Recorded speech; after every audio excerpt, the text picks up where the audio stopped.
India आघाडीसोबत नाही, मला या विषयावर आता बोलायचं नाही. त्यांना काय करतात ते करू दे, आपण पाहत राहू. आणि आपल्याला माहिती आहे की हे दोघं जण काय करतील पुढं ते आपण बघू.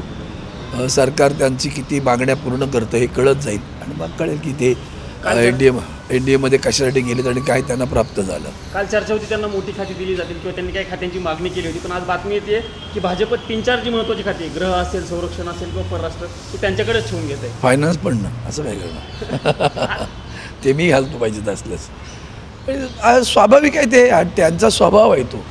एक तर हे स्वाभाविक आहे आणि BJPचा तो स्वभाव आहे, आतमध्ये घ्या आणि घुसपटून मारा. साहेब, देवेंद्र फडणवीसांनी काल राजीनाम्याची घोषणा केली, म्हणजे मी सरकारमधून मोकळं करा असं ते म्हणाले. आणि आज ते दिल्लीत येऊन भेट घेतात वरिष्ठांची. मला असं वाटतं की ज्यांना राजीनामा देण्याचं त्यांना नाटकं करायची गरज नसतात.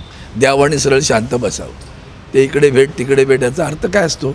कुणीतरी म्हणावं बाबा मागे घ्या राजीनामा. किंवा काल आदरणीय संजय राऊत साहेब म्हणाले, त्याचा अर्थच असा आहे की हा एक योगी आदित्यनाथना सिग्नल आहे, त्याने दिलं तो पण दे, असा याचा अर्थ आहे. आणि तोही आपल्याला याच्यातनं त्याचा मतितार्थ काढता येतो की याच्याबाबतची भूमिका ही आहे. ठीक आहे, बाकी त्यांचं व्यक्तिगत आणि पक्षाचा अंतर्गत मामला आहे, त्यावर जास्त भाष्य करणं होतं. संजय राऊत असं म्हणाले की अमोल कीर्तीकरांना एकनाथ शिंदे दबाव टाकून निवडून आणलं, कुणी निवडून आणलं हे बोलायला लावू नका. अमोल कीर्तीकरांचा पराभव अवघ्या 48 मतांनी झाला. तुम्हाला तो सरळ स्पष्ट आहे. मी म्हणतो त्यातला सगळ्यात मोठा फ्रॉड कुठे असेल तो त्या पोस्टल बॅलेटमध्ये असणार आणि त्या अधिकारी ज्या कोणी आहेत त्यांच्या संगनमताने घडलं असेल असं मला वाटतं. देश विदेशातील प्रत्येक घडामोडींचे लाईव्ह अपडेट मिळवण्यासाठी आता साम टीव्हीच्या सर्व सोशल मीडिया प्लॅटफॉर्मला लाईक, फॉलो आणि सबस्क्राईब करा.